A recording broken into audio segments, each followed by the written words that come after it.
А перед начальством это... А начальство сюда приезжало насчет этого сноса. Приезжали здесь заммэра, прокурор, там то еще кто-то еще приезжал. Данилов был. Ага. А вот здесь вот были вот такие вот мешки везде. Вот так вот, видите? Вот все такие мешки были. Вот здесь все забросано. Перед начальством, перед приездом начальства, вот здесь все было убрано.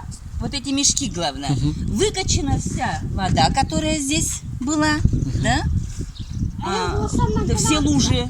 Ну это же надо же вид показать, а как же иначе? Вот, там А проверка помойки немножко. в связи с чем приезжала? А они, не проверка приезжала, они приезжали, но я так поняла, что они побеседовать здесь между собой решили. А на 17-м квартале? Ну вот здесь вот этот дом должен быть к сносу, да? Ага. В этом году. Его отнесли на... А это адрес какой? Семена Данилова сколько? 2/1, по-моему, или 2/2. Ну, понятно. 2/2, короче. Вот. Его должны были к сносу в этом году.